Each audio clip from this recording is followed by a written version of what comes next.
Acid Base here with Andrew. So I'm Alex with Acid Base. Waiting for Hector.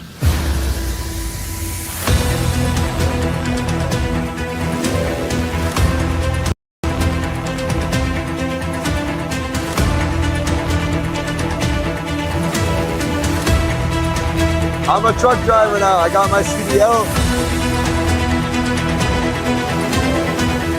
Gotta try it. Mexican Coke in a bottle.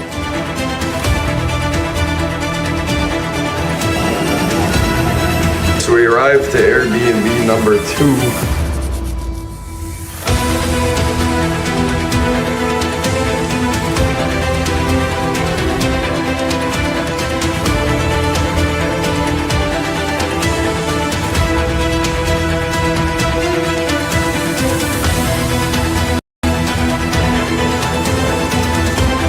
I didn't set up the mics at all.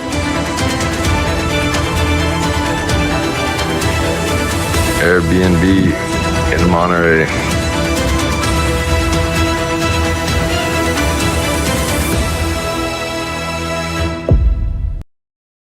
This is actually just like enough. 2 men. 2 paths. We're gonna miss the bike cutoff. 1 mission. The open water is a beast. 1 unforgettable story. 20 minutes out from the start of Ironman. I'm having some regrets here, man. Dude, I want a better bike. Oh! Ah, there's one, but...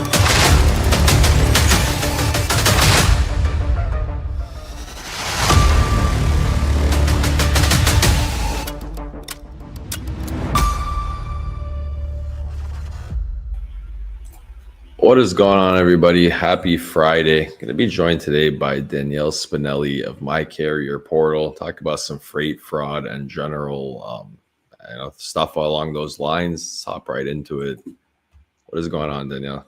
Hey, thanks for having me. Yeah, thanks for coming through. This is a company, I was just telling a friend of mine, a company that you're with that is an interview that I thought I would maybe never get, early in my career. And now we're sitting together. Here you are. Yeah, that's awesome. Well, we're not that special to not get an interview with us. So, but yeah. Hey, I mean, starting out early in my career, being able to interview companies that I've actively used and actively seen and that have been a part of my daily life, and now having a chance to sit down with them is, it's always special. You got to remember where you come from sometimes. Yeah, no, totally. I get that. Now, being a podcast for myself, I'm the same way. It's pretty cool learning the ins and outs of all the things. So. Yeah, let's hop right into it. How did you get into logistics? Where was your start in this industry? Originally started with telephone stuff. I worked for like a rural phone company, like dial-up internet, TV. And then I actually had a girlfriend that was like, yeah, you'll make so much more money if you went into logistics and became a broker. I'm like, okay. Little did I know, I also went to sleep along with that too. But went over to a brokerage, and at that time I was mainly in postal. So I did a lot of postal work, and like I said, that you'd never sleep, and during the holidays you don't have a life. So it was pretty crazy. So after my first peak season of not being home all of November and December, my kids missing me, I had to switch to a different brokerage. And then that one I was there for, so a total of 8 years in the 2 different brokerages. It was like 1 year and then 7 years. And so the other one I did high value freight mainly. It was like copper and electrical was the main thing that I ran. And so with that comes a lot of vetting, and my onboarding had to be really strict with who I use for carrier base. And so we did a lot of that manually for a long time, like first 5 years or 4 years. And then we switched to having my care portal.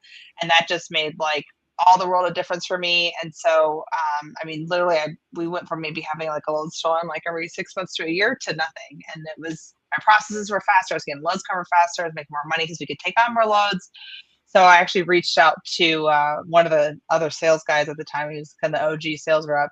And I was just telling him like, oh my God, you guys changed my world and you guys are amazing. And kind of kept talking. And from there, he's like, hey, we actually have a sales gig opening up. I'm like, really? And so then came aboard on that. And then we were recently or last year, it's been a year now, we were acquired by Descartes. So now we're a bigger global company now. And, so it's been kind of a transition from like small to mid-sized company to a big corporate company. But that's kind of my whole journey. Yeah, I mean, I feel you on the peak season stuff. I mean, spending 1 year in the peak season and then 7 years in the high value space just kind of speaks volumes to the type of lifestyle that mail freight kind of takes a toll on you. Yeah, you definitely don't take a vacation, that's for sure. So. I mean, let's go through it before we get into kind of what you're doing now. I mean, let's go through when you were in your brokering days, when you were doing high value freight. What did My Carrier Portal kind of do for you, and what was kind of the standouts of the service offered? Yeah, so I mean, like, so prior we were using like, you know, basically Safer and 411 and whatever else was out there like that, but I had like a long checklist. Like I had to do all these different things. And I would remember like waking up in the middle of the night, like, oh my God, what if I forgot to check this one thing? And that's the guy that steals my load and I didn't do my thing and I'm going to be in trouble. And so having My Care Portal basically automates all those little checkpoints and you can customize it so that you can, you know, make sure that you're like, if you're dealing with a high value load versus like a load of water bottles, like you can make it where you can customize how you're looking at a carrier. Yeah, like how strict, how lax it kind of goes. Because everything's a little bit different. And so this past year, we've made a ton of improvements as far as like, you know, cargo theft's obviously on the rise. And so we've had to make a ton of adjustments on that side. We've really been working on it for a couple of years, but this past year has just been booming on really getting past the carrier vetting, because that's important. But we're now at the point in like fraud and stuff that you need to get on a driver level, know who you're working with, because a lot of these scamsters out there are even manipulating drivers to think that they're operating right and they're not really the bad guy. They're just making them go from A to B because they're not even, the bad guys aren't even in the country. So they need somebody to do the right thing. So they're manipulating these good drivers. So yeah, now our new stuff is a lot of like on the VIN level and driver level. And so even like on the, for a driver, for instance, that's doing it, it's like kind of reassuring, like, okay, at least I know that I'm not getting scammed because this is a broker that's actually vetting me, you know, versus somebody that's just like, hey, here's like a super obnoxious rate for this load and you're probably never going to get paid for it. I'm like, why did you even take that load anyways? But that happens all the time. So yeah. Yeah, I mean, like the human element of vetting things that are too good to be true are 99% in freight, too good to be true. And I mean, a lot of fraud could be stopped by just like basic common sense. But explain to me as if, I mean, technically I have actually never used it on the broker side of things. So explain to us and anybody who's never used My Carrier Portal, kind of the process. Is it just slap the MC in and My Carrier Portal does its thing, or is there a little bit more involved with it? So yeah, basically you just put DOT, MC in, whatever, and it will pull up kind of your standards and tell you what's meeting your standards and what's not. If there are, there's either, it's kind of like a green, yellow, red, right? So like green, they look great, no issues there, just go ahead and onboard them. And that's really quick. You just send the packet invite, they log in two-factor authentication like you would your bank, fill out your packet, you're safe there, knowing who you're working with, because we do all that verification on that user level. If they're in that, you know, yellow light phase and they're what we call review required, that means they do have some red flags. Now, that doesn't mean that they're a bad guy always. It just means you need to be able to vet further. And kind of like you mentioned, there's that human element. I think tech is always there to help and it enhances you, but you do still need to have a little bit of human element into it.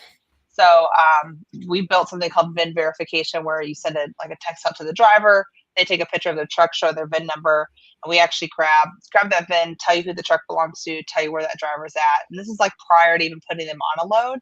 That way, you know, like, hey, this is actually a legitimate driver. This truck actually belongs to them, and he is in Chicago, like he said he is. You know, not in another country or something. And so I would assume you guys have the VIN process where it's like, hey, we've seen this VIN 7 times in the past 7 days for 7 different companies type of situation. Pulls that too. And then even because we're part of AcroPoint as well with Descartes, we're able to see like how much like let's say this carrier is a one truck show, but they've tracked like 1 million loads, and that doesn't make sense for the amount of for a one truck, right? So that throws up red flags. Or like kind of being able to see like their tracking percentage, and like even like if it's a good guy and whatever, but they're just bad at communicating, you kind of can see that too. Like, am I going to have an issue tracking this guy? Am I going to be up all night long? Because we all don't want to be like that as a broker, calling and blowing up this driver's phone number, freaking out, thinking your load's going to be stolen, and then here he goes and he shows up. So it's nice seeing that as a pre-vetting. So even outside of fraud and cargo theft and stuff like that, just knowing who you're working with and are they going to deliver the service that I expect for my customers based on your type of freight. So there's that. And then if the guy looks super bad, it's just like a do not pass go. You don't even have to worry about your reps making a mistake. You're able to even like have a little bit of I like to say babysitting too. So like if you have a brand new employee, you can kind of watch if that carrier is that, that middle of the road or that you're able to see kind of who they're trying to onboard and make, approvals and things like that too. So have a lot more control. Yeah, I think your story is really cool because you go from the brokerage side doing high value, which is basically, the hardest possible thing when it comes to vetting. Yeah. And then you get introduced to a product that makes your life easier. And then you end up working at that company, which I think that's like a cool. Really good test. It's a cool testament to how good the product is, right? Because it's like, this is something I use. This is something that helped me in my daily life. And now I'm here to make this company a better place. Yeah, totally. And what's really, really great about it and what I love the most about my company is really the day I came on board, I'm like, hey, I love your product so much, but you guys should do this to make my life easier. And this would have been better. And this would have been better.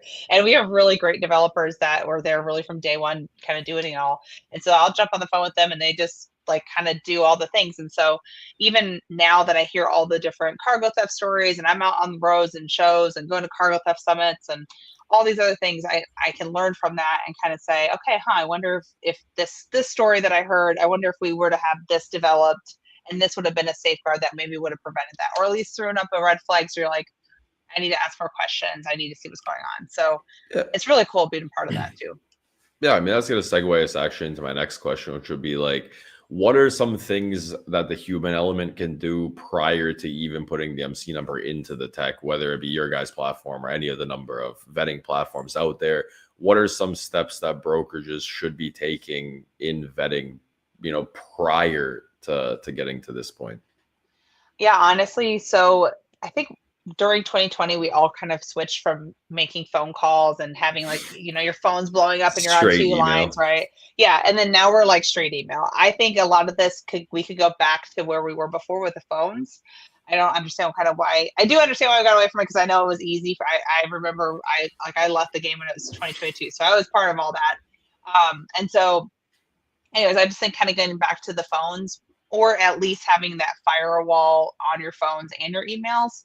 There's so many different texts out there, especially for the email side, that you can kind of have that protection on knowing who that's affiliated with. Do they meet your standards? Even auto blocking the bad guys from even being able to message you. And then there's like, I know one phone service in particular, I'll just plug them in, Wirebee. They have it where like even as somebody's calling, you can see like, do they meet your standards or not? And you can grab just the guys that you want to work with, right? So you can do stuff like that, kind of having that prevention firewall, I guess, prior to, but I'm real big on like, just get back on that phone. Or if you are emailing after you send the rate sheet or after you send a packet, call them and say, hey, I just sent that packet invite, did you get it? And then that will make such a big difference. Cause I can't even tell you how many people I know that do that have prevented from happening because of that. Yeah, I mean, it comes down to, it's not like it's profiling or this or that, right? I think it comes down to when I was on the carrier side of things and I booked a load through email, I would say a large percent of brokerages would follow up on the phone prior to the rate con to get like the driver info and to kind of get a feel for who I was and who my company was, which I thought that was like annoying at the time. But now that I'm in brokerage, I'm like, hey, that was a good idea. Yeah. Well, and I think as a driver too, I think we've made a big leap in the industry for educating drivers and carriers on, hey, if somebody is calling you and asking those questions, yeah, it's a little annoying, but it's also your way of vetting that broker. Like a bad guy's not going to take the time and talk to you and find out all these things and send that VIN verification and send tracking and all these things. They literally don't really care what happens. They're just like, go pick it up. So I think a carrier and driver, they need to think of it as like, okay, not only are they vetting me, but I'm kind of vetting them by them doing this. I mean, obviously, we've seen freight fraud kind of just be steadily climbing over the past couple of years. I guess kind of stemming from that 2021 boom, to be honest. What are some things that you think have helped the industry kind of prevent fraud from, let's say, 2021 till now? What are some of the big key points that have happened, some turning points in our industry? I think the biggest thing is we're finally talking about it and reporting more. I honestly think that's really why the numbers have spiked, was because we actually started reporting, because it wasn't just like one person that's getting hit. It's like, no, everybody's been hit in some shape or form, every single one of us. And so we're finally talking about it and spreading the knowledge between each other. Like, I can't tell you how many conferences I've been to where pretty much every conversation turns into cargo theft, and you're like, oh, well, what happened to you? What happened to you? And so it's like, it's part of every niche of the industry. So I'm glad we're finally talking about it. I think that's made a big difference. And the numbers are going down. I don't know if that's because of the economy and we're not shipping as much, but we are making a difference, I think. And I really think that's just because we're speaking about it. We're all sharing our techniques. We have like advocates, like, maybe not to like say myself, but people are coming up to me saying things, and I can at least be like, hey, this is what I know, and I can spread the word without the brokerage or the carrier saying it's them that were at fault. So there's a lot of more education, I think, and that's made a big difference. Yeah, I think that's actually something interesting you just said, right? Where people will come forward with their stories, but maybe they A, don't have a platform to tell them, or B, they're scared to tell them. And I think that, that's a root cause that I think people don't talk about enough. And like you said, I'm happy we're talking about freight fraud. I'm very happy that this conversation is finally being had, and it has been, kind of more prevalent in our industry. But I think the thing people don't want to talk about is the people behind these things are people that we aren't wanting to deal with. And a lot of people are keeping quiet about a lot of things because they know, sort of the people that are behind this. I mean, these are criminals at the end of the day, totally. Right? Anybody stealing freight is a criminal. The crimes are getting more advanced. They're getting more, it's almost like it's operating as a business, as it is a business. Organized crime ring, right?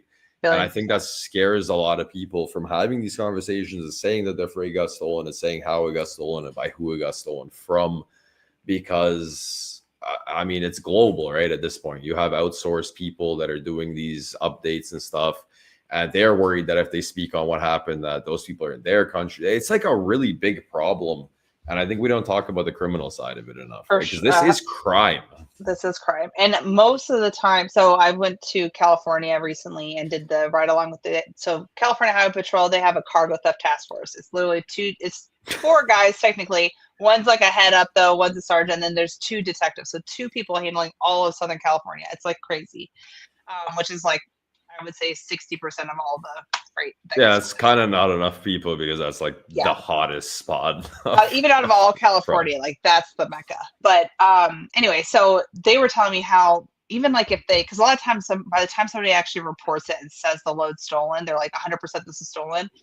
It's gone. Like most of the time they already have buyers. They're putting that back on another container that's shipping overseas, or they're having, Amazon, like they were telling me a story about how a load was stolen directly from Amazon, and then they resold it to Amazon in the same day.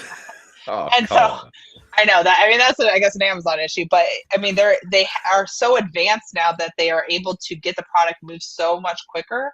It's harder for the law enforcement really to find freight, but they are finding the guys. Like they're watching like the webs of all the different loads, and then they're seeing that it is very organized. It is certain like the cartel are involved a lot with the rail theft. The Armenian gangs are involved a lot with the strategic theft.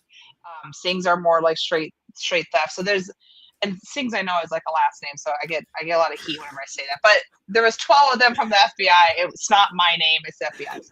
Anyways, so but now we have like FBI forces. They just started 2 divisions on that for cargo theft. Like we're making headway, and whenever I talk to the CHP, the FBI, all those people, they're like, these guys are not just committing one part of crime. A lot of times our logistics freight is funding them to do a bunch of other crime. Like they're sex trafficking, they're smuggling drugs over, they're smuggling people over. It's okay. That is something. Yeah, you actually just put that in my head too, right? Like they're stealing the freight to fund other more serious things. Yeah, we're honestly just like gravy at this point, but we're like the foundation of them being able to do a lot more. And the other crimes that would probably pay a lot more than ours, but they're not just a bad guy in one area. They're not.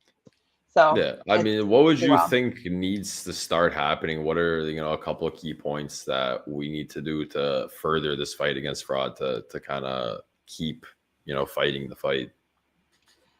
I think what will be very interesting is like the AI development and a lot more technology coming into play. I think the biggest thing for us is tech's great, but the bad guys are using tech too. So I think we need to keep always having human elements and tech kind of weaving together. I honestly feel like if we get to the point where we're just so heavily reliant on tech, they're going to find a way to get through that too. So I think that, and then just keep report the crimes that happen, because whenever I was with CHP, they were like, I can't even tell you how many loads that I find that I can't put them anywhere because nobody's made the report because they're just eating the cost. So make the reports. There's people that are there to help, and even if you don't get your freight back, at least you can maybe help somebody else from preventing it, and then that further then brings it out. So that's kind of what I'm thinking for the future. Yeah, I mean, that's brutal if they're finding stolen loads that people never even bother reporting, because I mean, there's always that negative stigma, right, towards any law enforcement, where it's like, if somebody stole my bike, why would I tell the police? They're not going to find it. And I mean, that's like been, going on for decades now. Yeah. Especially I mean, like you said, especially with car, because they consider property theft. So it's not like a fun thing for them to do. You know what I mean? It's not like they're chasing a high stakes whatever down the road, but they have made it where it is where whenever they know a load's being stolen. So if you have pallet tracking, for instance, and this load's stolen, and you tell them, I mean, they're like, let's go rock and roll, and they'll go find the freight. They love that stuff. But even if, like you said, even if you don't think you're ever going to get back into reporting it, you just don't know what's going to end up on the street, because they're busting in on these even these mom and pop shops that pop up here and there that are selling wholesale Nikes or whatever. A lot of times that's stolen freight, people. If it's marked down a lot from the stores, it's not. Yeah, I mean, that's the age-old tale. Yeah, if you find the guy in the parking lot selling satellite receivers for 50% off, it's probably stolen. It's probably stolen. So quit buying the stolen freight, please, so we can get a hold of this. Yeah, I mean, that's been going on since the 70s, 80s, 60s, God knows how long. Probably always will, unfortunately. Yeah. I mean, take me through your experience going to get the freight back. Let's talk about that a little bit. I mean, what was the start to end of that? I mean, I saw the pictures, I saw kind of the blurb of it, but I mean, just walk us through that entire experience. Yeah, not to nerd out, but that was amazing. It was the coolest experience. Okay, so basically I'm good friends with them. I met them at a conference, and I actually brought them to the Broker Carrier Summit as well for them to speak. But I was like, hey, I'm actually going to be in California. Can I come hang out with you guys? Can I do a ride along? What can I do? They're like, yeah, let's go. And luckily, like I said, I know these guys or whatever. So went into their office. And it's funny because it's not an actual police station. It's a detective's office. It's hidden, and you would never know it's there. And so did a lot of investigative work at first. So it's them searching up for us. It was where we were trying to find, there's a stash house along the rail lines that they're thinking they steal the rail freight, and then they move it into this house, and then they grab a U-Haul, pulls up, and drives away. And it was actually the landlord that was like, hey, something's off here. Will you guys come check this out? So they're staking it out. So prior to, they were doing a lot of investigative work on the house, on the tenants, on who are we looking for. And so whenever we got out actually to the desert, I mean, we were in the middle of the desert, and we're slipping and sliding through dirt trying to get to the rail lines where we're supposed to be at. And so we get there and we walk the rail, and as I'm walking, every single step there was a broken seal. I mean, I was like, I knew it was bad, but I'm like, are you kidding? It's like this. And so finally we walked past the house, we took all the pictures, we did the surveillance, and then along the lines, not only just the broken seals, but there's, empty boxes everywhere you look. It's insane, the litter or whatever. Yeah, but it's just literal proof of stolen freight anywhere down the line. It is literally insane. Then we went to another spot, and that's where we found the stolen freight, and this is a second spot, and I found it was Walmart pajamas. So it's not a copper, but it was still pretty cool. It's 5 boxes. We were able to turn that into the the BNSF, the rail police there, and they like submit a claim over to Walmart and see if they need it and where it came from and all that stuff. But no, it was really interesting seeing that. And then because I deal a lot with like full truckload theft and stuff like that. Like that's mainly what, or LTL theft, but that's mainly what I see on the truckload stuff. So to learn about the rail theft, I'm like, I didn't know it was that big of a problem, but it is that big of a problem. And I think rail lines are trying to be hush hush about it, and because they want you to keep shipping that way. But it's like this is a operation, and from what they told me is even like the people that they're having come in and steal the freight for a while, whenever like our borders were just wide open, they were in kind of their way of passage to get into the U.S. instead of paying whatever money they need to go to come over, was they had to steal X amount of freight from these trains in order to like earn their way or whatever. So now that the borders are more shut down, I don't want to say they're closed or not, but more shut down than they were. They're actually going back to these people that they let over like 2-3 years ago and forcing them to do it again. If they don't say yes, they're kidnapping family members. And so it's like the rail side of it is such a heavy. It's becoming less nonviolent. It's becoming violent because the cartels are the ones that are mainly involved in that. And what they're doing is while a train is going, because we're talking like over 100 something miles of Mojave Desert, very desolate. These trains are not moving super fast when they're going up hills and stuff. And the trains are like a mile long. So they can, whenever they slow down at any point, like maybe going up a hill or coming off the port or in town or whatever, they're hopping on and then they car hop. They'll open up the doors and like break seals and whatever, see what's inside. If they like what they see, they actually mark it with like a shoelace, close it back up, because now they have they have cameras along the way that have like AI detection that will flag if doors are flopping. And so they close it back up, and then whenever they know like, hey, I have this product, they'll go even get it pre-sold. Then they have another person down the line stop a train, either by like setting it on fire, cutting brake lines, airlines, whatever, making it where like a train up ahead stops, which will stop the lines, behind them. And so as far as like the officers, they don't know what line it is. Yeah. And so then they literally grab the freight, they take it off, they throw it into the bushes, hide it. And that's how we found the stolen freight, but they hide it. And then they'll come back later, like in the middle of the night when nobody can see them, grab it and then go along their thing. I mean, it is so insane. Yeah. That is so much more complex and so much more intricate than I would have ever imagined. Because I'm just picturing like that Chicago style video we all saw where they just like opened up a train car, started chucking TVs out of it, disappeared in 5 minutes. Like that's what I picture when I picture, train theft, freight theft from the rails. And like that type of thing that they show like that would be not as common, you know what I mean? Because that one was completely stopped and just sitting there.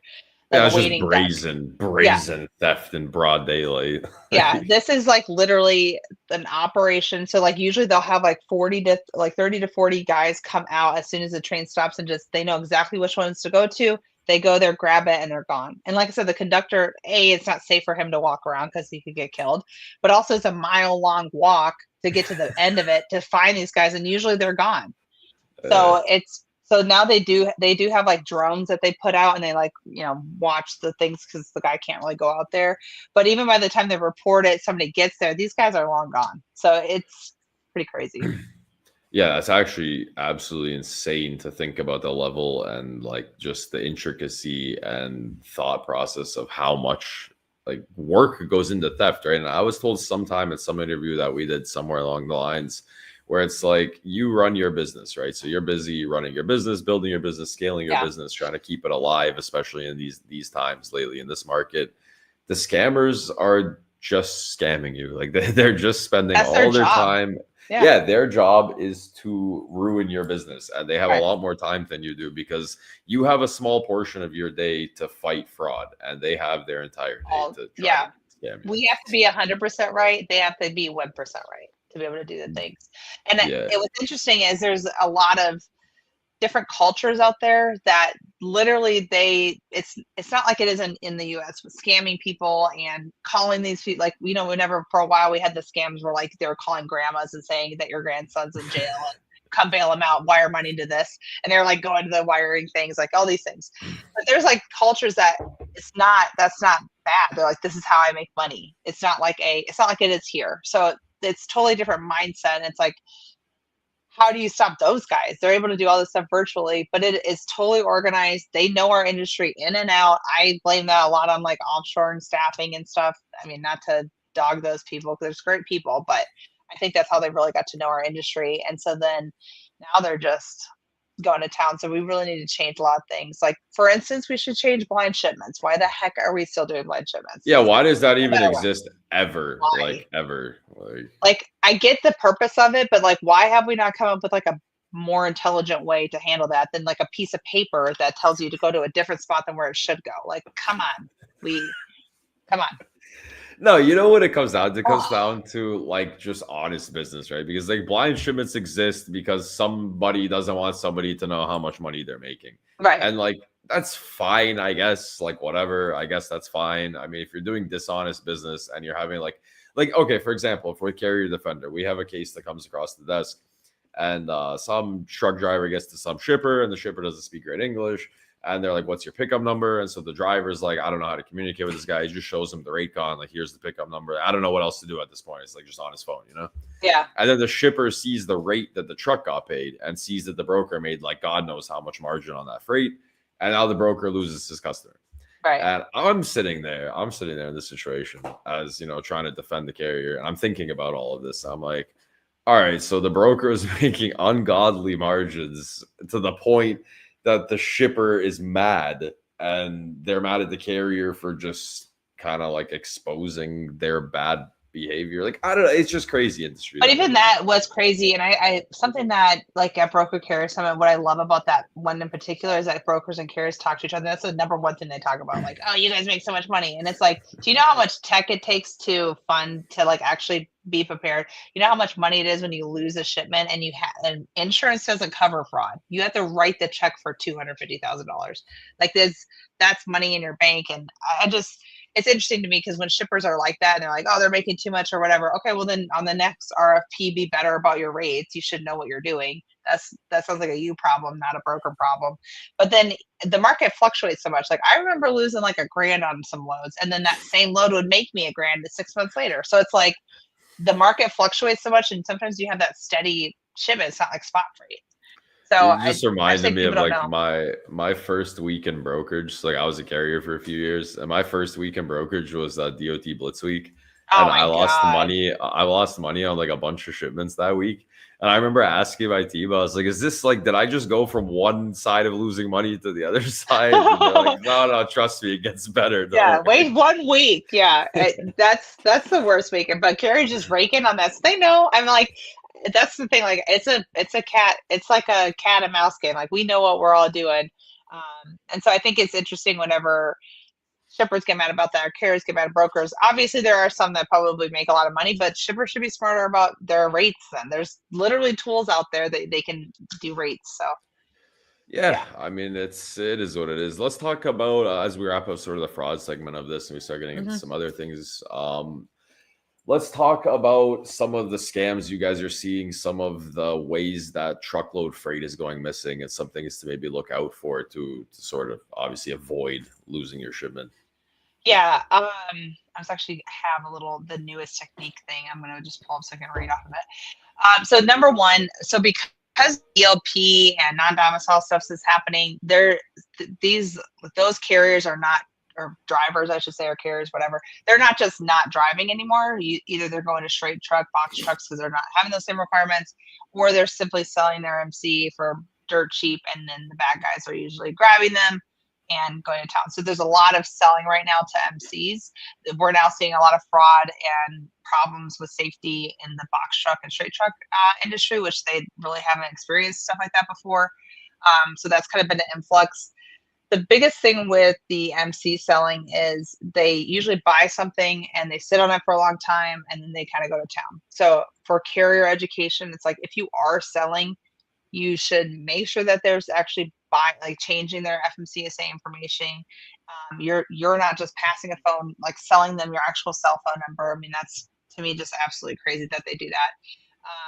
Another thing too is like what they're looking for when they buy something is they want it to where they either buy your insurance policy, and so they'll say like, oh, it's part of your business anyways, like I'll pay you what you would have paid for the 6 months, we pay that off, and then what they'll do is sit on that for that 6 months, and then that last month of that policy is whenever they go to town on it. So those type of things, like if you are selling an MC, that's very sketchy, and you should know that. Another thing is mid-transit rerouting. I think this is an insider deal, but I don't know. But there's a lot of drivers that have been getting phone calls acting like the broker and then saying like, hey, you actually need to go to this warehouse. Also, the blind shipments, like we talked about, it's like I mean, this mid-transit thing, I honestly, I can't believe a world, because I mean, I was a dispatcher. Like, I can't believe a world in which my truck would deliver something to a different place if I didn't get that instruction through the verified email of that broker on a rate. Like, to be fair, but also they could do it on a verified email because they can spoof it. So you have to have spoofing detection. But also, to be fair, like I mean, I've had it where it's like, hey, I know you just picked up the load. You actually grabbed, they should put the wrong shipment on there. It's actually going to go here. Like I have done that and then sent a new rate sheet. That does happen, right? Because there's so many different. Let's talk about spoofed emails, because that's something I've seen the spoofed phone calls. I've seen the tech demo somewhere at some conference where the guy like called the guy on stage. I can't remember who did that. That's Wirebee. Yeah, I'm pretty sure it's Wirebee. I love those. So what's up with spoofed emails? That's actually a thing, because that's something I've never that's new to me. No, definitely spoofed emails, so they can make the emails come as whatever. And so even like on my care portal, luckily we've always have done this, but we've had to really step up the game on our spoofing detection, because even like let's say you set up with an insurance company, a carrier that we don't have their insurance certificate on file. Well, that carrier knows we're going to be requesting for an insurance certificate. So a lot of times they time it even where they try to send in a fake certificate from a legitimate insurance company acting like it's from that insurance, like it reads like that, but they spoof that email. So you're getting a fake certificate and think it's from the insurance company, but it's not. That happens. Like I said, even whenever you're sending stuff to carriers, it is so crazy. And so it really is, as soon as they get into and there's a lot, I don't really know how the spoofing stuff works, to be honest. I'm not a techie, but it's scary to check anything. That's why making that outbound phone call to like the FMCSA phone number, that's like your safest bet.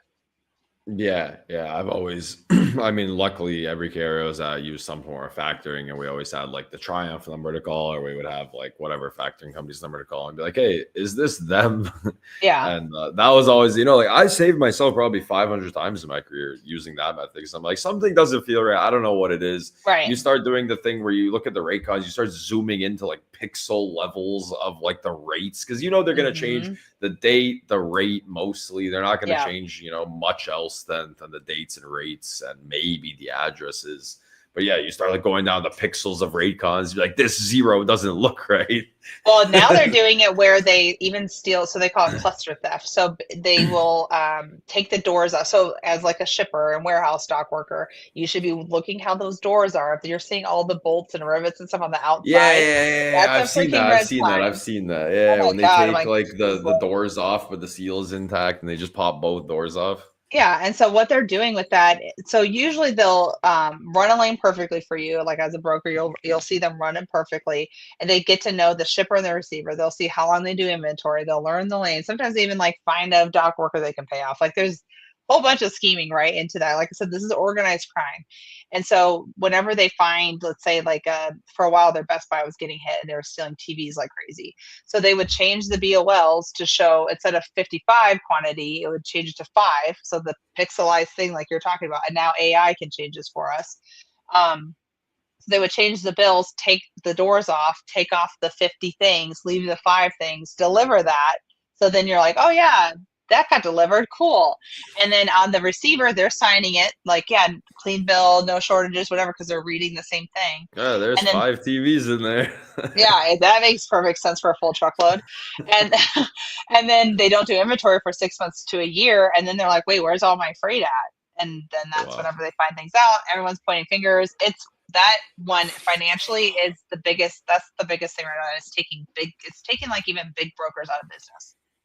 I'm not even gonna lie. Like this conversation is making me mad. I was gonna say, I'm probably It's like, scaring you. I'm sorry. yeah, like I know that fraud's a problem in our industry. I just like didn't know how like the newer ways, because like I mean I'm kind of been out of the game for a bit. You know, we're in flatbed brokerage. I mean it's a lot harder to steal like a 50,000 pound coil and like a load of bricks than it is to steal dry van freight. So like I'm kind of been out of the loop on some of the schemes that have kind of been evolving over time. Yeah, it's definitely, and that's why I love what I'm doing too, because I kind of get to, I almost feel like a detective in some way, you know, like I get to really learn these things. And I mean, and even like if somebody tells me, hey, my load just got stolen, I have contacts with, you know, police officers and stuff like that, and I can call and try to help them and all that type of stuff. So pretty well. Yeah, I feel the same with Carrier Defender. I feel like I feel like the client's probably lying to me, the broker's probably lying to me a little bit. Somebody, you know, you're kind of like that middle, but you're trying to piece it all together and be like, there's the truth. They always say like the truth is somewhere in the middle of the two stories. Right? Yeah, it's pretty fun. So I love what I do, but. Oh yeah, I love all the things that I'm involved with. But as we get out of this kind of stuff, any closing words? I mean, who's the ideal customer for my carrier portal? Who are you guys targeting? Who can be kind of, you know, who's it beneficial for? Really, shippers and brokers. We are coming out with a carrier side as well. Right from the very beginning, it would be like you can actually fill out your own packets, but manage your account, I should say, and then eventually be able to vet your brokers. So that's coming out eventually, but mainly our ideal target is shippers and brokers. But yeah, and then I guess, what was your other question? Sorry, I missed it. No, I mean, that was kind of it. Just like medium, large, anybody that's a broker, anybody that's a shipper. If you're shipping freight, you should be vetting your carrier. I don't care if you're shipping water bottles, because they are stealing water bottles too. And you know what my theory is? I think the ones who just get into the theft ring, like they're part of the organized group and they're newbies, they have to steal the low value stuff. And then as they get better, they get the higher and higher. So they're stealing everything. I honestly can't believe somebody's stealing shipments of water bottles. It's insane. Yeah, that seems like the profit margins on that freight theft. I think it's just practice for them though. But it's like hide your kids, hide your wife. They're getting everybody out there. I mean, literally, it's crazy. Holy man, yeah. I'm gonna stick to this flatbed freight, man. It's really hard to steal the coils and stuff. I know, definitely. All right, let's get into podcasting. Let's get into what you're doing outside of your daily work with my carrier portal. I mean, what else are you up to these days? Oh my gosh. Yeah. On top of everything else that I do, which is so much, but I did start a podcast. It's called Tell Me Everything. And with that, every Tuesday I have one come on with, that's my Tell Me Everything side of it. And that's where I meet with like industry professionals and either like on the tech side or like owning like a brokerage. Just a lot of broker focus, I guess, but kind of learning like how they became successful. How do they come on their own? How do they come up with the idea of their tech? Kind of their whole thought process, and really getting to know somebody, because I kind of like our conversation, like just going back and forth and letting conversation flow. I don't like the uppity ones, and there's a lot of them like that, I think, in logistics. And then every Friday I have Fraud Girl Friday, and so that's where I dig deep into all the fraud talk and what I'm seeing out there, what I'm hearing, new schemes, what can we do differently. Actually, today is my episode of the like I said, the California Highway Patrol ride along. I'd have it's almost like a documentary feel, kind of, but kind of taking you through that whole journey of what we did and when we found that stolen freight and all that stuff. So, yeah, that's me. I mean, how's it been? How's your journey been starting a podcast? Because I think a lot of people kind of like, I mean, for lack of a better words, people just like shit on podcasters these days, especially in trucking. Because like, I mean, I get it. Like, I get it. Everybody's starting a podcast these days. Everybody, I know. But it is a lot of work. If you make it past like 10 episodes, because most don't, when you make it past 10 episodes, it's like, oh my God, this is like, I mean, I think I spend more time doing that after hours than I do working sometimes. I mean, I feel like I put in at least 40 hours on my podcast. So it's a lot of like, you know, marketing it and designing it and coming up with new ideas, finding new people. And it's a lot of work, but I love it. And just being able to it's opened up a lot of doors for me to meet people. And from what I've been hearing from people that listen, like especially on the fraud side, like a brand new compliance manager, for instance, like if you get promoted into that job, you can watch that series of all my Fraud Girl stuff and really learn like, okay, how do I even know what I'm really doing? And am I doing it right? So. Yeah, I think that's like one of the biggest things. Kind of, I hit like a slump where I started like not really enjoying doing the sit down podcast as much as I enjoy doing the real life stuff, because real life stuff is awesome. It's really fun. But then it kind of brought me back to exactly what you said in saying that, like, it gives you a chance to meet people and sit down with people and have conversations with people that you would never really have had, you know, a reason to sit down with and meet. And like you said, it opens up a lot of doors. And I think just besides the sheer scheduling and topics and designing and all of the back end stuff, I think just the sheer sitting, because I think Timothy Dooner told me this once, like years ago, where he's like, you know, the easiest part of running any type of media is hitting record. That's the easy part. For sure. You hit record and you have fun for That's an the fun hour. part. Yeah, that's the fun part for sure. Yeah. But even that, like, it's not easy. Like, I mean, I was filming today for a couple hours, for example, and now I'm sitting here on the podcast. It's like I've been in front of the camera for 5-6 hours today. Like, it takes a toll on you eventually. Totally. Like, well, eventually, if I get where I like book multiple in a day or something, I mean, I get where I'm like, I don't even want to hear myself talk anymore. I'm like, I'm sure everybody else is annoyed at me. I don't even want to talk. Why am I even doing this? But at the end of the day, it's like whenever I hear like, hey, you're killing it. I'm learning so much. And, you know, I was able to do this, and this. That's kind of keeps you going. So I love it. It's really fun. I got through this questions today in a real life podcast that we did. And I think it's a question I'm going to keep on the show. As we start wrapping up, it'll be like I guess we have 3 last questions. I'm going to wrap this into to be the 2 extra last questions, Perfect. we'll start with your best business decision in your career. Best business decision was to really believe in myself whenever I made a change and not just be complacent. Like whenever, for instance, part of the reason why I definitely wanted to switch was they wanted to change me from remote to coming into the office. I had brand new kids in high school and I was like, I don't want to do it, but the scariness of changing a job and all that stuff. So I really had to believe in myself. Like, okay, this is the tech side of things. It's not what I've been doing for 8 years. Like, just got to do it, jump in. And so I think that's my best business decisions. I won't say ever, because ever is like the worst. Like I get speaking absolutes is not really ideal anymore, or maybe it never was, to be completely honest with you. But I think bringing me back into an office would be very tough. Yeah, me too. I think it would take a lot of convincing, and it would have to be honestly like at this point. Not honestly, not even. It would honestly at this point would have to be like a personal favor to somebody, because at this point in my career, if you said to me like, you know what, you're fired if you don't go into the office, I would just bet on myself and do something else. Not pivot at that point. And even like the podcasting stuff too. I mean, a lot of the times, like coming on like your show and other podcasts and stuff, like a lot of times I'm reaching out to somebody, like you reach out to me on this one, but like usually I'm like, if it's a show I watch, I'm like, hey, I think I'd be a good fit. I'm reaching out being like, hey, I'd love to be a guest. Now knowing the podcast on the other end, I'm like, I would love those type of messages. They help me get things, you know what I mean? So it's a lot of believing in yourself, putting yourself out there. No, the funniest thing you say about that is that I've been a guest on What the Truck once, and I was a guest on a podcast yesterday, Two Dogs. That is my entire guest career in logistics. Oh, gotcha. That's cool. So, though. like, yeah, but it's crazy because I've run like 100 episodes at this point of my own stuff, maybe even more with the previous podcast, and it's like nobody's one time ever been like, "Hey, you want to come on my show?" And now that I think about it, you know, you just actually struck a chord with me, right? Because if somebody ever texted me like, "Hey, can I come on your show?" They would have scheduled an entire week of shows for me right then and there. Yeah, so right. Maybe I'm gonna start poking around and be like, "Hey, can I come on your podcast?" I know the Two Dog one, by the way. I haven't been on that one, and I want to go on that one. So if you're listening, Two Dogs, hey, that's easy. We're gonna just send them the text, and you'll be on there next week. I mean, I don't know the schedule, obviously. I know. But there's a list that I'm like, oh, I want to do it. So, but it's also knowing what to talk about and kind of being like an expert in your field. And, you know, you know what it is? Like being a guest on a podcast. Like I was a guest yesterday for like literally the second time in my career. And I was like, this is awesome. Like it's so fun.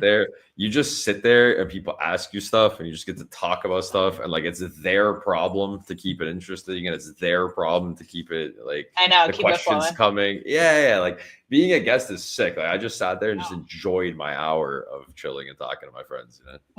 Whenever you were growing up, were you one that like spoke out in school? Like you always got in trouble for talking, or were you kind of quiet? I mean, I don't know. It was probably a mix, right? Because like I was the one that played sports, but also took like the computer science class. So like I was just kind of all over the place. So like it just kind of depends what crowd you found me in and what day you found me in. Yeah. See, I always was in trouble for talking. So that's why I want to talk all the time. Yeah. The writing was on the wall with you. For Yeah, that one. whenever I told my mom I was doing this, she's like, "Yeah, that makes sense." Yeah, it totally checks out. Yeah. All right, we're gonna wrap up the show with our final segment, which is always gonna be chicken wing choices. So when you Ooh. eat chicken wings, is it drums or flats? It is flats. I love Wrong flats. answer. We're going ranch or blue cheese on the dipping sauce. Ranch. Everybody's gonna say blue cheese, but I love ranch, especially a good ranch. Honestly, it's like 80% ranch. Nobody picks blue cheese. I'm a blue If cheese it's guy, honestly. if it's a homemade ranch and it's a good one, like yeah, give me that. I mean, living in Serbia the past almost 6 years, if you give me any ranch, like give me the store bought one, like I like the the 99 cent on sale ranch from the store, I'll take it at this point. That's funny. That's funny. Yeah. And breaded or non-breaded on the chicken wings. Ooh, I kind of think non-breaded with the right sauce. Nice, Yeah. nice. So we're just going a casual 0 for 3, like most shows. Over 3. Well, I'm Most shows sorry. end. We won't be eating wings together, I guess. Or if we do, I'll have something totally different. I'll take it my own No, order. yeah, it'll be perfect. You can take all the stuff that I don't want. Oh, and yes, we won't have to exactly. fight about anything. Exactly. I'll take all the flats. That's funny. All right, Danielle, thank you for getting me this interview. Thank you for sitting down with me and talking Yeah. about this stuff. I guess honestly, like you could just come on every 3 months and we'll just talk about Okay. how much fraud is evolving because you've will be- educated me and I will be telling everybody in my circles that I talk to, like, you know how they steal it from the trains? You know how they're stealing it from the trains? He's like, I know. It's insane. Yeah, no, for sure. Freight fraud is ever, and I hate saying freight fraud because I don't know if you know Scott Cornell, but he's like, it's cargo theft. Different ways of cargo theft is fraud. Anyways, cargo theft is always evolving. So unfortunately, until we get a hold on things, and I'm hoping the new legislation that they're trying to pass and stuff will make a big difference, so that they actually have crimes and they're not just getting convicted and then coming right back out and doing the same thing. So hopefully we can make a difference in that way too. Yeah, I mean, one episode at a time, one day at a time, one post at a time is always a good mentality on how we can change our industry, even if we think that it's not doing much. It is. I mean, one by one. Right, totally. Awesome. Thank you, Danielle. Enjoy your weekend, and we'll keep in touch. Awesome. Bye. That's going to wrap up our episode of Asset Based Podcast with Danielle Spinelli of My Carrier Portal. Hopefully, we're going to be a little bit more optimistic than she may have made us, given all the new techniques of fraud that's out there, cargo theft that's out there, I should say. But that's going to be it for our show today. Enjoy your weekend, and we'll see you next week.